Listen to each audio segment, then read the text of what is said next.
Punëtorët në Maqedoninë e Veriut prodhojnë më shumë se 2 fishin e vlerës ekonomike krahasuar me atë që marrin si pak, sipas të dhënave të Organizatës Ndërkombëtare të Punës, të cilat sot i ka bërë publike lidhja e sindikatave të Maqedonisë. Sipas tregut për bruto, prodhimin vendor për një orë pune, produktiviteti i një punëtori arrin rreth $34, mbi mesataren botërore prej $23.27. Në nivel mujor, me një mesatare prej 168 orësh të punuara. Kjo do të thotë se një punëtor krijon 297.024 denar, vlerë ekonomike. Megjithatë, paga minimale neto në vend është vetëm 24.379 denar, që përkthehet se një punëtor me pagë minimale merr vetëm 17% të asaj që ka krijuar. LSM thekson se kjo shpërndarje është jo proporcionale dhe e padrejtë, sepse pjesa më e madhe e vlerës ekonomike përfundon për shpenzime kapitale dhe jo tek punëtorët.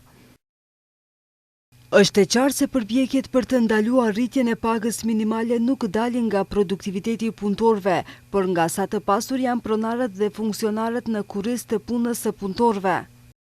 Produktiviteti i punëtorëve të Republikës së Maqedonisë së Veriut është më i lartë se në disa vende të rajonit, si Mali i Zi, Serbia, Bosnia dhe Shqipëria, dhe afër nivelit të Bullgarisë. Megjithatë, paga minimale mbetet dukshëm më e ulët se në shumicën e vendeve fqinje. LSM konkludon se punëtorët shfrytëzohen, e kjo situatë sipas tyre mbështetet nga punëdhënësit dhe institucionet, duke theksuar se në shtet ka hapësirë ekonomike për rritje më të madhe të pagave.